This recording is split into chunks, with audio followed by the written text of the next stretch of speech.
My dear, आज हम लोग शेक्सपियरियन कॉमेडी पर आधारित क्वेश्चंस जो भी आपके परीक्षा में मोस्ट प्रोबेबल हैं, मोस्ट एक्सपेक्टेड हैं, वो आपके बीच लेकर के आया हूँ।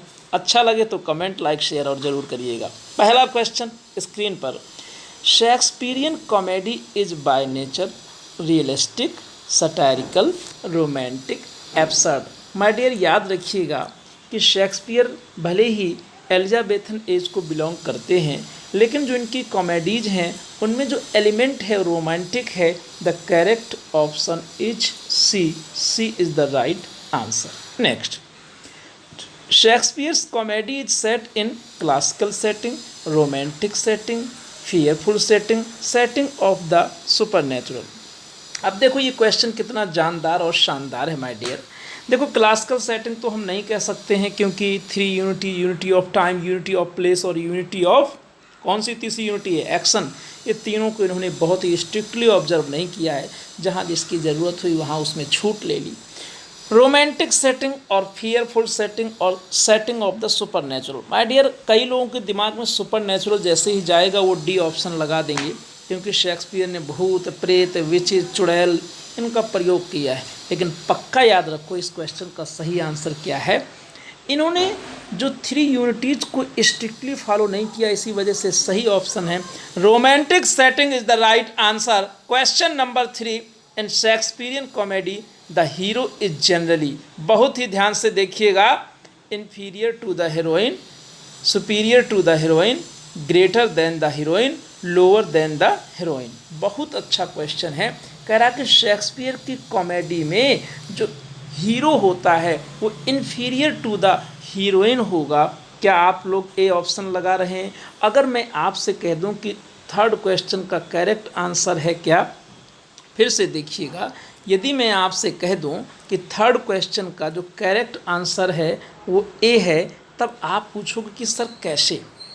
आखिर जो शेक्सपियर हैं इनकी जो कॉमेडीज़ हैं, अगर हम कुछ कॉमेडीज़ की बात कर लें, जैसे मान लीजिए कि मैं बात कर लेता हूँ द मर्चेंट ऑफ वेनिस की, तो इसमें पोर्सिया कितनी स्ट्रॉन्ग दिखाई गई है कि हीरो का पता ही नहीं चलता है, वो इन्फीरियर हो जा रहा है। अगर मैं बात करूं एज यू लाइक इट की, तो भैया रोजालिन को कितना अच्छे से दिखाया गया कि बकाया सब इन्फीरियर हो जा रहे हैं।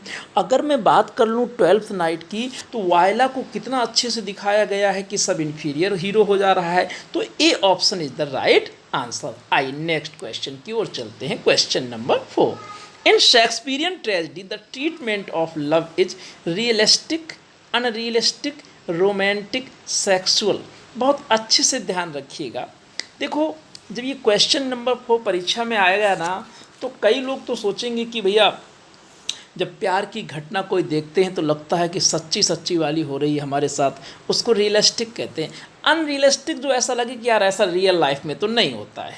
रोमांटिक क्या है, जिसमें कोई नियम नहीं होता, कोई कानून नहीं होता, कभी अप होता है कभी डाउन होता है। और सेक्सुअल तो समझते ही हो, ठीक है। तो विलियम शेक्सपियर ने बहुत ऑब्सीन तो ऐसा वर्णन नहीं किया है सेक्सुअलिटी का, कहीं कभार थोड़ा बहुत आ जाए इनडायरेक्ट वे पे, अलग बात है। तो यहाँ पर भैया सही ऑप्शन क्या होगा? आप सभी लोगों का बहुत अच्छा आंसर आ रहा है माय डियर, रोमांटिक। ये ना समझा करो कि केवल वर्ड्सवर्थ ही रोमांटिक हैं। हाँ, शेक्सपियर ने ही रोमांटिसिज्म की शुरुआत कैसे कर दी, क्योंकि इन्होंने थ्री यूनिटीज़ को, जो क्लासिकल यूनिटीज़ थी, unity of place, unity of action और यूनिटी ऑफ टाइम को फॉलो नहीं किया। जहाँ जिसकी ज़रूरत है उसको ले लिया, जहाँ जिसकी ज़रूरत नहीं है छोड़ने की है तो छोड़ दिया। तो सी ऑप्शन क्लियर हो गया भैया। आ जाओ सभी लोग। In Shakespearean comedy fun and humour spring from का मतलब है produce, a clown, a wit, a situation, etc. foolish behavior, love making, music and songs। My dear, मैं आपसे ये पूछना चाहता हूँ कि जब आप शेक्सपियर की कॉमेडी, किसी भी कॉमेडी को पढ़ते हो, तो आपको फन एंड ह्यूमर कहाँ से प्रकट होता है? तो एक शब्द अगर याद कर लो, क्लाउन, ठीक है। तो पक्का ऑप्शन ए की ओर आप पहुँच जाओगे। क्वेश्चन नंबर 5 में आपका सही आंसर माय डियर क्या हो जाएगा? आपका सही आंसर हो जाएगा A is the right answer. Wit तो समझते हो, जैसे हाजिर जवाब है ना। और सिचुएशन भी कभी कभी क्या क्रिएट करती है, ह्यूमर क्रिएट कर देती है। Question number 6, in Shakespearean comedy happy ending is often. जो भैया शेक्सपियर की कॉमेडी है अक्सर कैसी होती है? Happy ending, logical, brought quickly through a coincidence imposed all of a sudden the result of the movement of plots। इस question का जवाब कॉमन सेंस पर आधारित है, कॉमन सेंस पर आधारित है।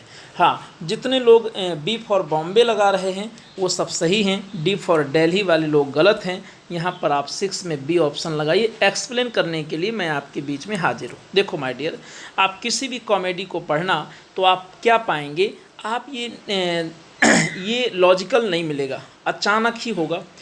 इम्पोज्ड ऑल ऑफ सडन, ये इसलिए नहीं होगा कि इसमें कोई घटनाओं का पता ही नहीं चलता है। The result of movement of plots, plots इतना सिस्टमेटिक नहीं मूवमेंट करता है कि हैप्पी एंडिंग ही हो, क्लाइमैक्स आता है ना, इसलिए बी ऑप्शन बनेगा। Brought quickly through a coincidence, ऐसा एक कोइंसिडेंस होता है कि दोनों की मुलाकात हो जाती है ना, पता नहीं कैसे और कहाँ मुलाकात हो जाती है और फिर शादी के बंधन में बनते हैं गाजे बाजे के साथ में, तो कोइंसिडेंस होता है, ठीक है ना। नेक्स्ट, चलो एक क्वेश्चन, कोई बात नहीं, अच्छा जा रहा है। In Shakespearean comedy dialogue is usually informative, witty and humorous, serious, weighty and meaningful, satirical, biting and bitter, dark, sombre and gloomy. है क्वेश्चन जोरदार। अच्छा लगे तो आप लोग लाइक ज़रूर करते रहा करो, लाइक ठोकते रहोगे तो मुझे खुशी होती है। मैं देखता हूँ कि मैं इन लोगों के लिए मेहनत करूँ कि ना करूँ, जो मुझे लाइक करते हैं मैं उन्हीं को लाइक करता हूँ, उन्हीं के लिए काम करता हूँ। तो भैया सीधी सी बात है, हमारा आपका रिश्ता लाइकिंग पर ही बेस्ड है। चलो, तो यहाँ पर सही ऑप्शन है ए, इन्फॉर्मेटिव, विटी एंड ह्यूमरस। आप कहोगे गुरुजी किस शब्द से आप पकड़ना सीखो, पकड़ने के लिए एक काफ़ी है, विटी शब्द है। शेक्सपियर के जो डायलॉग हैं वो विटी हैं।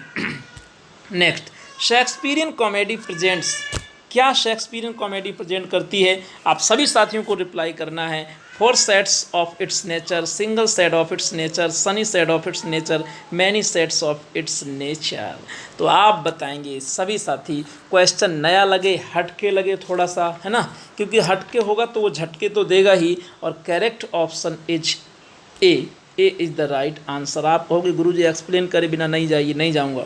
4 sets of its nature, my dear, आप देखेंगे कि जो कॉमिक है, जितना भी इन्होंने जो कुछ भी लिखा हुआ है उसमें इन्होंने नेचर के 4 सेट्स को दिखाया है। इनके नाम यदि मैं कहूँ तो पहला है बॉयस्टर्स, हा। दूसरा है ऑफ रिफाइंड ह्यूमर, एक रिफाइंड यानी कि विशुद्ध प्रकार का एक मजाक जो होता है। तीसरा है सनी प्रकार का एक इनका कॉमेडी है ना। और चौथा है डार्क, DARK। तो ये 4 प्रकार के, एक बार फिर रिपीट करता हूँ, boisterous, refined humour, sunny and dark. और इस प्रकार से आपके ये सारे क्वेश्चंस कंप्लीट हुए। आप लोगों को अच्छा लगे तो कमेंट करिएगा, छोटा वीडियो लेकिन काम का, जितने क्वेश्चन उतने minute. Take care, all the best.